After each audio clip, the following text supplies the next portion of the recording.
Hello friends, चटोरी kitchen वर्षा में आप सभी का स्वागत है। आज मैं आप सभी के लिए लाई हूँ गुजिया की बिल्कुल नई रेसिपी। मैंने इस गुजिया को मावे खोए से नहीं बल्कि बनाया है ताज़े दूध के छेने से। तो चलिए बनाना शुरू करते हैं। बिल्कुल सिंपल सी रेसिपी है। अगर आपके पास कभी भी मावे खोए ना हो, आप ताज़े दूध फाड़ के भी इस रेसिपी को ट्राई कर सकते हैं। तो चलिए बनाना शुरू करते हैं। चैनल पर अगर पहली बार आए तो चैनल को ज़रूर सब्सक्राइब कर लीजिए और साथ ही इस वीडियो को लाइक भी ज़रूर कर दीजिएगा। तो चलिए बनाना शुरू करते हैं गुजिया की बिल्कुल नई रेसिपी। बहुत ही जल्दी गणेश चतुर्थी, तीज और चौथ जैसी त्योहारें आने वाली है। आप सभी के घर में गुजिया इन त्योहारों पर ज़रूर बनती होगी। तो चलिए बनाना शुरू करते हैं गुजिया की बिल्कुल नई रेसिपी। और साथ ही आप इस गुजिया को होली में भी बना सकते हैं। जब भी आपको मीठा खाने का मन हो आप इसे बना सकते हैं। तो चलिए बनाना शुरू करते हैं गुजिया की ये रेसिपी। तो ये देखिए फ्रेंड्स, आज मैं दूध गर्म कर रही थी और मेरी 1 केजी दूध फट गई। तो मैंने सोचा इसका मैं क्या करूँ। तो मैंने सोचा कि गणेश चतुर्थी, तीज और चौथ जैसी त्योहारें आने वाली है, मैं आप सभी के लिए बना दूँ एक गुजिया की रेसिपी। क्योंकि गुजिया जो है बनती है इन तीनों त्योहारों में। तो ये पहले ही से दूध फटी हुई है, मगर फिर भी हम इसमें डाल देते हैं थोड़ी सी नींबू का रस। आप चाहे तो विनेगर भी डाल सकते हैं ताकि छेने अच्छे से निकल जाए दूध से। तो जितने भी दूध की पानी है सबसे हम छेने निकालेंगे। तो 2 से 3 चम्मच हमें और भी नींबू का रस यूज़ करना है। नींबू हर घर में होता है, इसलिए मैं नींबू का यूज़ कर रही हूँ। आप चाहे तो सिरके का भी इस्तेमाल कर सकते हैं। तो 3 से 4 चम्मच डालते हुए आपको इसके छेने अच्छे से निकाल लेने हैं। तो बीच बीच में इसे चलाते रहिए। इस तरीके से नींबू डालने के बाद अच्छे से छेने निकलने चाहिए, बिल्कुल दानेदार, इसलिए नींबू का इस्तेमाल हम करते हैं। तो इसी तरीके से चलाते रहिए और थोड़ी देर के बाद थोड़ी सी नींबू का रस हम और भी डाल देंगे। ये दूध पहले से ही गर्म थी, मैंने इसे अभी रूम टेम्परेचर पे ठंडा होने दिया है। छेने पहले से ही अपने से निकल गए। तो बीच बीच में इसी तरीके से इसे चलाते हुए छेने को आपको निकाल लेना है। तो इसके छेने निकल गए हैं, मगर जितनी बची हुई नींबू है मैं इसे डाल देती हूँ ताकि अच्छे से दानेदार छेने निकल जाए। तो सारी नींबू का रस डाल दिया है, इसे मिक्स कर देंगे। तो ये देखिए दूध के छेने अच्छे से निकल गए हैं, बिल्कुल दानेदार छेने इस तरीके से निकाल लीजिए। अब इन्हें हमें छानना है। छानने के लिए आप एक बर्तन ले सकते हैं। बिल्कुल इसी तरीके से छेने आपको निकालने हैं। तो छानने के लिए आप छलनी का भी इस्तेमाल कर सकते हैं, मगर एक मलमल का कपड़ा ले लीजिए या फिर कॉटन का। इसके ऊपर सारे दूध को हमें उलट देना है और अच्छे से सूखे छेने हमें निकालने हैं। इसे निकालते वक्त हम ध्यान रखेंगे इसमें पानी बिल्कुल भी नहीं होनी चाहिए, अच्छे से पानी गड़ी हुई होनी चाहिए। तो इस तरीके से निकाल लीजिए और अपने हाथों से दबा के हमें सारे पानी को निकाल लेना है छेने के अंदर से। तो ये देखिए पानी इसके अंदर से बिल्कुल भी अब नहीं निकल रही है, पानी निकलना बंद हो गई है। तो जब इस तरीके से पानी निकलना बंद हो जाए छेने से, तब आपको इसे एक प्लेट में निकाल देना है सारे छेने को और इसे फैला देना है। तो ये देखिए बिल्कुल सूखे सूखे से हो रहे हैं, तो पूरे प्लेट में इसे फैला दीजिए, दानेदार है ये। और इसे पहले हम ठंडा कर लेंगे और तब तक हम अपने आटा को रेडी कर लेते हैं। गुजिया बनाने के लिए मैंने ले लिया है मैदा। मैंने 500 ग्राम मैदा लिया है, हाफ केजी। अब इसमें हम डालेंगे घी मोयम के रूप में। तो आप घी के बदला ऑयल, रिफाइंड ऑयल की भी मोयम डाल सकते हैं। मोयम डालना बहुत अच्छे से ज़रूरी है, तभी ये खस्ता और कुरकुरी बनेगी। तो मैंने घी को मेल्ट कर लिया है, क्योंकि जमी हुई थी इसलिए मेल्ट करके डाल देंगे। और पहले इतने से खस्ता कर लेते हैं, ज़रूरत पड़ेगी तो हम और यूज़ करेंगे। बहुत ही अच्छे से आपको खस्ता देना ज़रूरी है, तभी ये कुरकुरी और खस्ता बनेगी। अब इसे हमें हाथों से मिक्स करना है। तो ये देखिए आपको दोनों ही हाथों से मैदे को खस्ता करना है घी डालते हुए। जैसे जैसे ज़रूरत पड़ेगी आप डाल सकते हैं, अगर आपकी कम पड़ गई हो तो। दोनों हाथों से इस तरीके से सिमल के खस्ता कर लीजिए, तभी कुरकुरे बनेंगे हमारे गुजिया। घी और मैदे की क्वांटिटी अच्छी होनी चाहिए, तभी अच्छी गुजिया बनेगी। तो घी या फिर ऑयल डालने में कंजूसी नहीं कीजिएगा। तो ये देखिए ये अभी ही मुट्ठी बन रही है, अच्छे से ये खस्ता हो गई है, मगर थोड़ी सी इसे हम और भी मिक्स कर देंगे।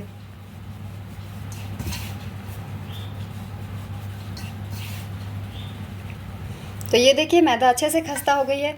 ये अभी लग रहा है जैसे पानी इसमें मैंने डाल दिया, मगर पानी नहीं डाला है। ये बिल्कुल खस्ता से इस तरीके से हो गई है। तो अच्छे से खस्ता करेंगे तो मैदा ऐसे ही टेक्सचर की हो जाती है। ये देखिए दोनों ही हाथों से मुट्ठी बन रही है मैदे की, मतलब ये अच्छे से खस्ता हो गई है। अब हमें इसके गूँथने के लिए बहुत ही कम पानी का इस्तेमाल करना है। एक ही बार बहुत सारा पानी मत डालिएगा, बहुत कम पानी का यूज़ इसमें आता है। तो इस तरीके से हाथों में थोड़ी थोड़ी पानी लेके हमें इसे गूँथना है।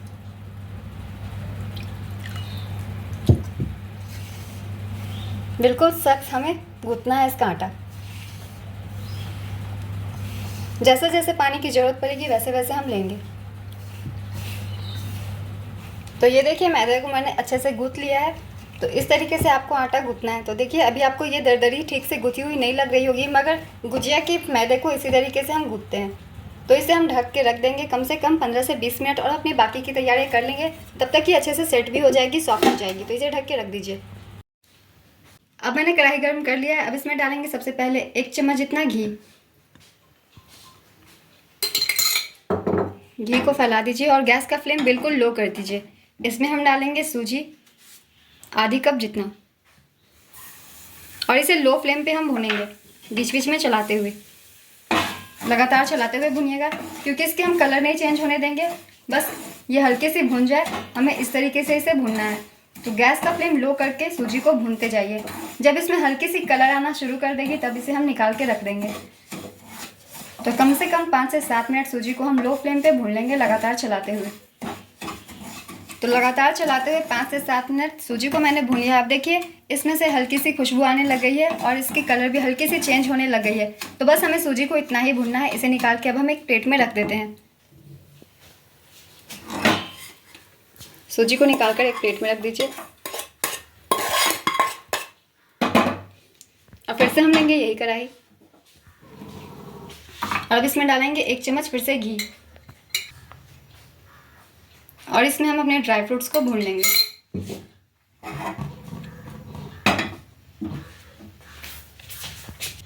तो ड्राई फ्रूट्स में आपके पास जो भी हो ले लीजिएगा। मैंने पिस्ता, काजू और बादाम लिए हैं और इसे काट लिया है।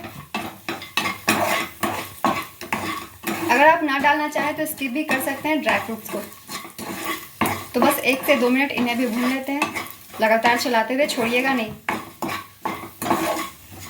तो ये देखिए ड्राई फ्रूट्स भी भून चुके हैं। अब इन्हें निकाल कर हम रख देंगे, उसी में रख देते हैं जिसमें सूजी है, क्योंकि सारी चीज़ें का यूज़ अब साथ में ही होगा, इसलिए सूजी के बगल में से रख देते हैं। तो इसे रख दीजिए और फिर से लेंगे ये कढ़ाई और अब इसमें डाल देते हैं नारियल कटे हुए हैं। आप चाहे तो डेसिकेटेड कोकोनट का भी इस्तेमाल कर सकते हैं, नारियल की जो भूरा आधा होती है वो। इस नारियल को भी बस 1 से 2 मिनट हम भून लेंगे। नारियल भी देखिए भुन चुकी है, इसकी कलर चेंज होने लग गई है। इसे भी अब निकाल के रख देते हैं उसी प्लेट में। इसे भी रख दीजिए।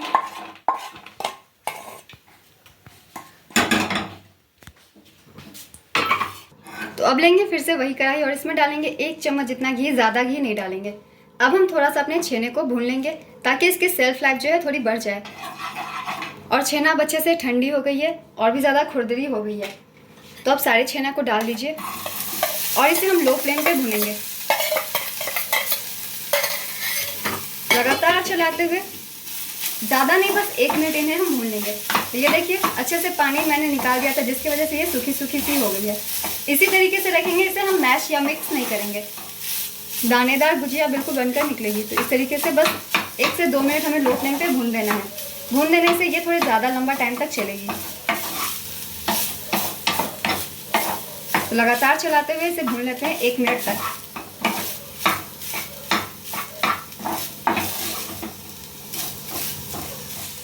तो 1 मिनट तक मैंने छेने को भून लिया फ्रेंड्स। ये देखिए अच्छे से ये भून चुकी है, सूखी सूखी और भी हो गई है। अब इसे हम पहले ठंडा कर लेंगे, उसके बाद हम सारी चीज़ें मिक्स करेंगे। तो अब ये छेना भून चुकी है। अब इसमें हम गैस को ऑफ कर देंगे और बाकी की सारी चीज़ें मिक्स कर लेंगे। तो मैंने ले लिया है मिक्सर जार। इसमें डालेंगे 3 से 4 चम्मच चीनी, क्योंकि ये छेने की गुजिया है तो मीठी थोड़ी कम करेंगे। तो ये 3 चम्मच चीनी मैंने दिया है और इसी में हम डाल देते हैं 3 इलायची। अगर आपके पास इलायची पाउडर हो तो आप इसे स्किप करके पाउडर यूज़ कर सकते हैं। अब इसकी हम पाउडर बना लेते हैं। तो गैस को ऑफ कर दिया है, मगर ये अभी गर्म है, तो गर्म में ही सारी चीज़ें मिक्स कर देंगे ताकि सारी चीज़ें अच्छे से मिक्स हो जाए। तो सबसे पहले हम अपने भुने हुए ड्राई फ्रूट्स और सूजी ऐड कर देते हैं, साथ में ही कर दीजिए।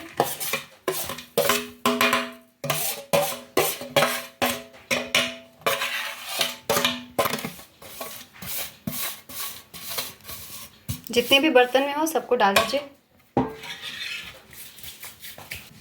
अब इसमें डाल देते हैं किशमिश। किशमिश आपको पसंद हो तभी डालिएगा, ना पसंद हो तो ना डालिएगा, क्योंकि बहुत लोगों को नहीं पसंद होती है। अब हम डाल देंगे अपने शुगर पाउडर जो हमने रेडी करके रखा हुआ है। पहले थोड़ी कम मीठी डालें, एक बार टेस्ट कर लें। पूजा का है तो आप टेस्ट नहीं कर सकते, मगर अंदाज़ा डाल लें। थोड़ी कम चीनी ही डालेंगे, कम से ये मीठी हो जाएगी। तो लगभग मैंने 3 चम्मच जितना डाला है। अब सारी चीज़ों को गर्मा गर्म मिक्स कर लीजिए। बहुत ही अच्छे से मिक्स करने की ज़रूरत है। आपको इसे लगेगा ही नहीं खा के कि आपने छेने की गुजिया बनाई है। बिल्कुल मावे वाला टेस्ट ही आपको लगेगा, बल्कि उससे भी बेहतर। तो अच्छे से आपको इसे मिक्स करना है। चीनी अच्छे से सारी चीज़ों के साथ मिक्स हो जानी चाहिए।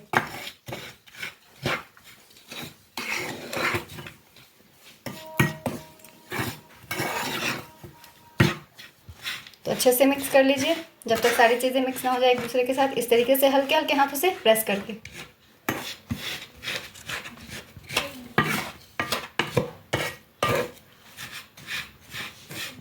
तो ये देखिए सारी चीज़ें अच्छे से मिक्स हो गई है। इस तरीके से मिक्स कर लीजिए। अब इसे निकाल के एक बर्तन में रख लेते हैं ताकि ये थोड़ी जल्दी ठंडी हो जाए, क्योंकि जब इसके स्टफिंग करेंगे गुजिया में तो ये अच्छे से ठंडी होनी चाहिए। तो इसे निकाल कर एक प्लेट में रख देते हैं।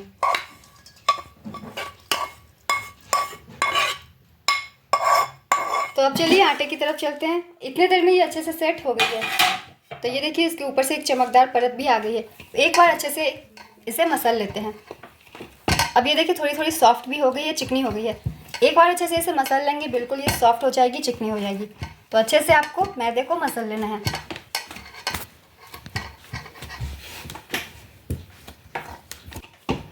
तो ये देखिए मैदे को अच्छे से गूंथ लिया है, सॉफ्ट हो गई है ये। तो अब हमें थोड़ी थोड़ी लोई लेनी है, इतनी। और पहले हम कम से कम 10 से 15 पूरियाँ एक साथ बेल लेते हैं, फिर एक ही बार स्टफिंग करेंगे। तो इस तरीके से लोई बना लीजिए और इसे हम बेल लेते हैं। क्योंकि ये सिर्फ मैदे की है, इसमें पहले से ही खस्ता है, तो हमें ऑयल लगाने की ज़रूरत नहीं पड़ेगी, ये ऐसे ही बिल जाती है। तो इसे पहले बेल लीजिए। आप चाहे तो सारी रोटियां इसी तरीके से पहले बेल लीजिए और एक ही बार स्टफिंग कर सकते हैं हम।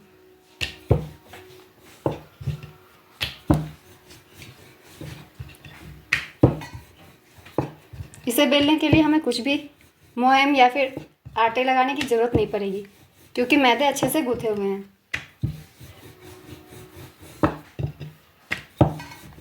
तो ये देखिए एक पूरियाँ बेल ली है। इस तरीके से आप बेल लीजिए। थिकनेस देखिए पतली ही है, ज़्यादा मोटी नहीं करेंगे।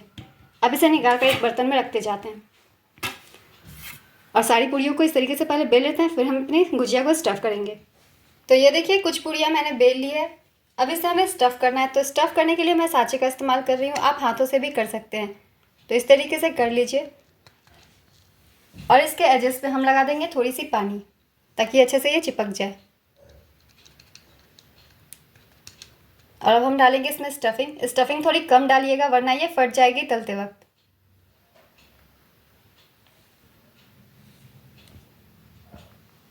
तो बस इतनी ही स्टफिंग हमें करनी है। अब इसे हम बंद कर देंगे।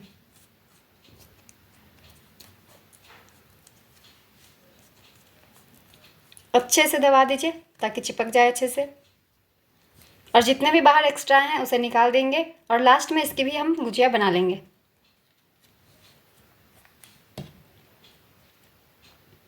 तो इसे अब खोल देते हैं। तो ये देखिए बड़ी अच्छी गुजिया निकल गई है। हल्के हाथों से इसे निकालना है साँचे से। तो ये देखिए इस तरीके से एक गुजिया मैंने रेडी कर ली है और इसी तरीके से हम सारी गुजिया को स्टफ़ कर लेंगे।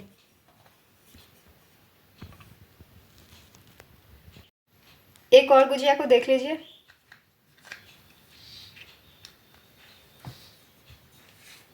कॉर्नर पे लगा दीजिए पानी थोड़ी थोड़ी और अब हम स्टफिंग डाल देंगे, 1 चम्मच जितना, ज़्यादा नहीं। ज़्यादा डालेंगे तो फटने का डर है। थोड़ी सी अगर आपको कम लग रही तो थोड़ी सी डाल दें, बस इतना ही डालेंगे। अब इसे पैक कर दीजिए। इस तरीके से पैक करके बंद कर देना है, दबा देना है।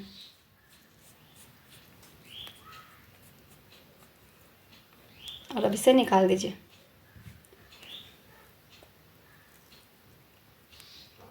तो ये देखिए आराम से ये निकल जाती है, हल्के हाथों से निकालिएगा। तो ये देखिए अब इसे एक प्लेट में रख देते हैं। तो इतनी गुजिया को पहले स्टफ़ कर लेते हैं, फिर हम इन्हें तलेंगे। तो ये देखिए गुजिया को स्टफ़ कर लिया है, इसी तरीके से आप कर लीजिए। अब चलिए इन्हें हम फ्राई करेंगे। फ्राई करने के लिए ऑयल गर्म कर लीजिए। ऑयल बहुत अच्छे से गर्म होनी चाहिए, तभी आपकी गुजिया सही बनेगी। तो चलिए अब इन्हें फ्राई करते हैं। ऑयल मैंने अच्छे से गर्म होने के लिए चढ़ा दिया और ये अच्छे से गर्म हो गई है। इस तरीके से एक बार मिक्स कर दीजिए ताकि हर कॉर्नर की तेल अच्छे से गर्म हो जाए। गुजिया को डालते वक्त गैस का फ्लेम लो कर दीजिए और तब हम गुजिया को डालेंगे। तो एक एक गुजिया को लेते जाइए और इसे डालते जाइए।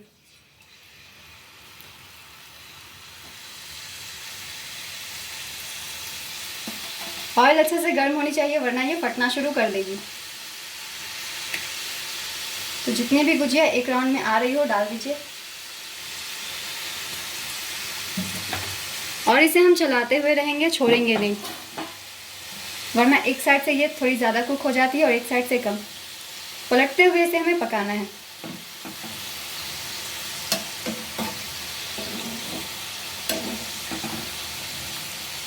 तो पलटते हुए इसे पका लीजिए।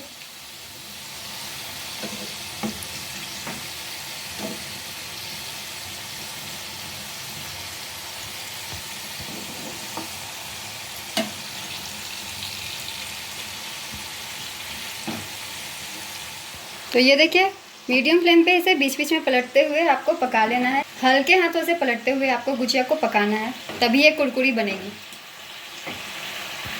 तो जो पलट ना रही हो उसे पलटते हुए करछी की सहायता से थोड़ी देर तक पका लीजिए इस तरीके से। तो ये देखिए गुजिया जो है फ्राई हो चुकी है।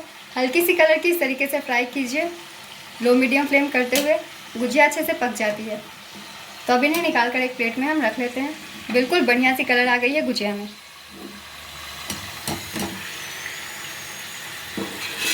तो आप देख सकते हैं गुजिया फटी भी नहीं है, बिल्कुल परफेक्ट माप के साथ इस तरीके से आप बनाइए, आपकी गुजिया नहीं फटेंगे।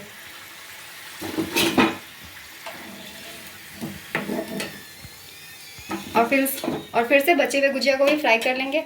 गुजिया को ऑयल में डालते वक्त गैस का फ्लेम लो कर देंगे और फिर से डाल दीजिए सारे गुजिया को।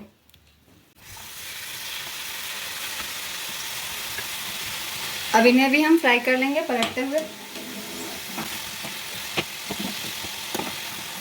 तो ये देखिए इस बैच की भी गुजिया फ्राई हो चुकी है और बिल्कुल कोई भी गुजिया फटी नहीं है। तो इसे भी निकाल के हम रख देते हैं उसी प्लेट में। गुजिया को स्टफ़ करते वक्त ध्यान रखेंगे, ज़्यादा स्टफ़ नहीं करेंगे, ज़्यादा स्टफ़ होने से ये फट जाती है। इसे निकाल दीजिए और रख दीजिए।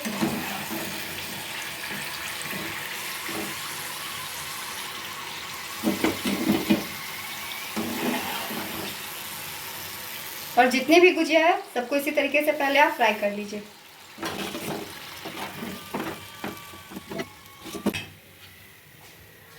तो ये देखिए फ्रेंड्स हमारी गुजिया बिल्कुल हो गई है तैयार। मैं आपको एक तोड़ के से दिखाती हूँ। तो ये देखिए इसका अंदर का टेक्सचर कितना बढ़िया है, एकदम दानेदार छेने हमें नज़र आ रहे हैं, बिल्कुल स्वादिष्ट हैं। सारे फ्लेवर्स हमने इसमें ऐड किए हैं। तो आप इस रेसिपी को ज़रूर ट्राई कीजिए। बहुत ही जल्द तीज, चौथ और गणेश चतुर्थी आने वाली है, उसमें आप गुजिया बना सकते हैं और भगवान को भोग लगा सकते हैं। और साथ ही आप इस रेसिपी को होली में भी बना सकते हैं। कभी भी आपको मीठा खाना हो तब भी आप इसे बना सकते हैं। और साथ ही अगर आपके पास मावा उपलब्ध ना हो तो आप ताज़े दूध को फाड़ कर छेने निकाल कर आप इस गुजिया को बना सकते हैं, क्योंकि मावा हमेशा घर में नहीं होती है मगर दूध हमेशा होते हैं। तो इस तरीके से आप इसे ज़रूर ट्राई कीजिए। और ये रेसिपी अगर आप सभी को पसंद आई हो तो चैनल को ज़रूर सब्सक्राइब कर लीजिएगा। साथ ही इस रेसिपी को लाइक भी ज़रूर कर दीजिएगा। अपने फैमिली और फ्रेंड्स के बीच इसे ज़रूर शेयर कीजिएगा और मुझे कमेंट बॉक्स में बताइएगा आप सभी को ये रेसिपी कैसी लगी। फिर मिलते हैं आप सभी से अगली रेसिपी के साथ। यूँ ही मेरे चैनल पर बने रहिए।